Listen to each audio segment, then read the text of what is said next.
Hey guys, it's Young Wealth. Now today we have to address a comment I seen in the Quant video. We have to get to it. And the question I'm asking today is, we're gonna delve into the question I'm asking today. You probably see it in the title anyway, but I want to break down the story on why I'm doing this video right now. Obviously, this is a face-to-face. The chart's not on the screen. It's just gonna be me, you and Young Wealth talking, okay, about crypto, discussing crypto. You can discuss it in the comment section and stuff like that. I'll reply. But yeah, I seen a comment on one of my Quant videos, right, and it says that, oh yeah, this will be your last chance in crypto to get rich, to be honest. Like after this, it's gonna be like the stock market, like very boring like the stock market. You have to understand that. He says that when the big institutions get in, it's gonna be very boring like the stock market. When regulation comes, it's gonna be boring like the stock market. I'm asking myself this question, right? Like, if regulation, like he's saying pretty much 2030, there will be no boring, okay? Like 2029, there'll be no boring. That's pretty much what he said, right? And to be honest with you guys, I always ask myself this question. If regulations come and the big investors come into crypto, the big institutions come into crypto, and it gets a little bit more centralized and used by the government, then that kind of this is why a lot of people don't like CBDCs, because it defeats the purpose of decentralization. We have to understand that we can't avoid the centralization coming to crypto. We can't avoid the regulation coming. But if there's no regulation right now, that's scaring away a lot of like the big investors that can get into crypto. If there's regulation that comes around, don't that mean just more money in the market for us?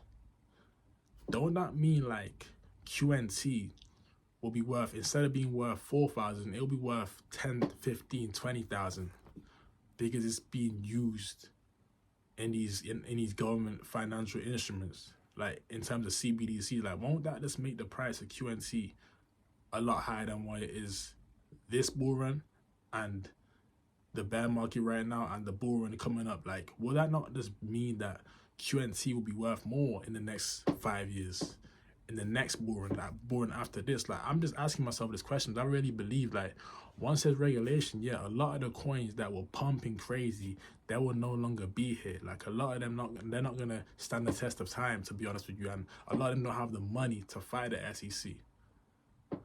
But you have to understand that QNT is not going to be one of those coins that's going to be taken away out of the market. Like, they already are partnered with a lot of these world banks, okay?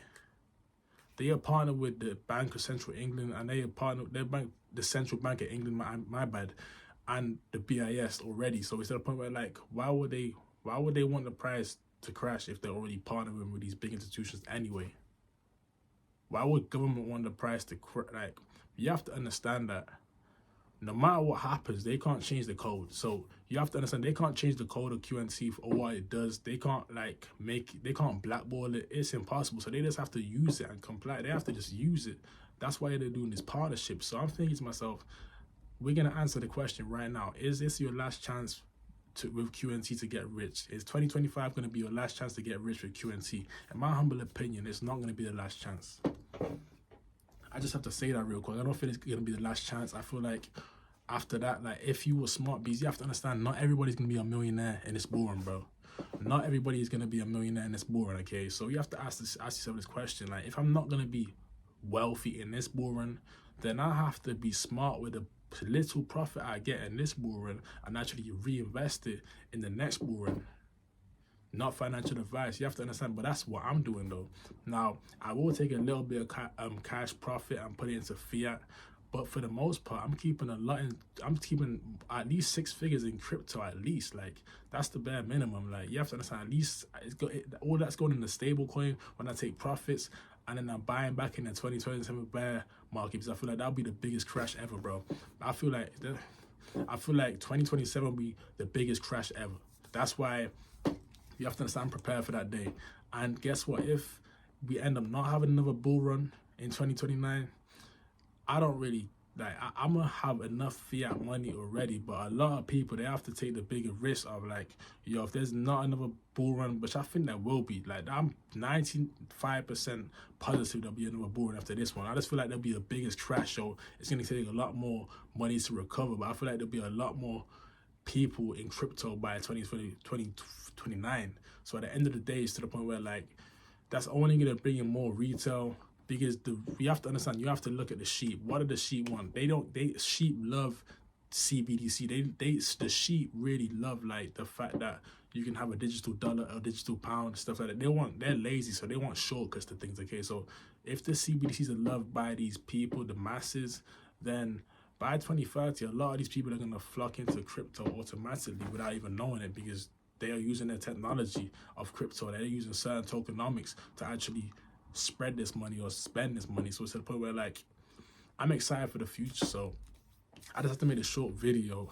And the answer to the question is yes, there will be another bull run after 2025. If you ask me, I'm very certain on that. Like, I don't feel like this is your last chance to get rich. But if you start in 2027, that might be a little bit different. You have to understand, like, yo, there will be less growth. But when it comes to Bitcoin, I don't think there'll be as much growth as people think there will be. I'll be real. I feel like Bitcoin is not going to grow or go to 1 million in the 2029 bull run. I don't think that will happen. Probably like 500K. By the end of the day, like, I'm not focused on Bitcoin. I'm focused on QNT because first, well, that has a smaller circulating supply than Bitcoin and a better use case than Bitcoin. So in the future, people are going to move on. Like, not everything is the king forever. You have to understand that one day, Bitcoin will not be the king in the market. That's my humble opinion. So with that being said, you have to understand that now that could take a while. I'm not saying that's going to be tomorrow or next week, but I'm saying one day there will be a new number one in the market, whether you like it or not. So at the end, I'm just looking at coins that can compete with the biggest coins and the heavy hitters. And I see QNTs being able to compete with the heavy hitters. That's why I feel like there'll be another bull run. So with that being said, it was actually Young Wealth. And I hope you guys enjoyed this video.